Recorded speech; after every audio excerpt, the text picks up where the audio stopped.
is back here in our studio. Here's a question for you. What if we have been overestimating how many Americans actually own homes? Well, a new analysis by the Federal Reserve shows fewer people may actually own a home than many reports have previously led us to believe. And the reason has nothing to do with the actual housing market. We have our chief business correspondent, Taylor Young, here with us. Taylor, how does something like this even happen? Yeah, so it starts with the home ownership rate that we have been using for years. And that figure, about 65%, measures households and has been used as the standard way to track home ownership in the U.S. But it simply asked whether the home someone lives in is owner occupied. The Federal Reserve, though, looked at it a little differently. Researchers counted individual adults instead and found only about 53% actually owned a home. So it's not that fewer Americans suddenly owned homes overnight. It's that researchers measured home ownership in a different, potentially more accurate way. And here's just an example. So say you own a home and you're renting out a bedroom to someone else, but you still live in the home. That renter was previously counted as living in a home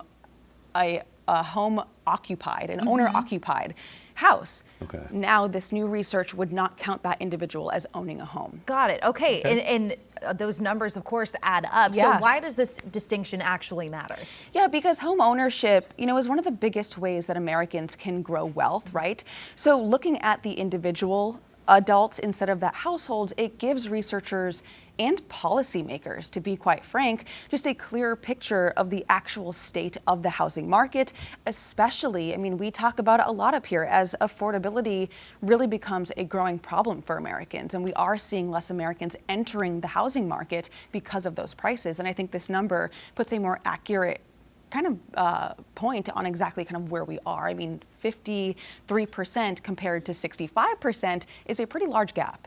Okay, so what does that picture look like for today's housing market? I think it reinforces, again, just the difficulty of home ownership. Through some research in the 1970s, I found that home ownership rate was what it was today. It was the 65%, and now we're learning that it's around that 53%. So that shows that home ownership has declined over the last couple of decades. In between, prices, home prices, mortgage rates, limited inventory, buying a home has gotten harder. And I think this puts a clear number on that.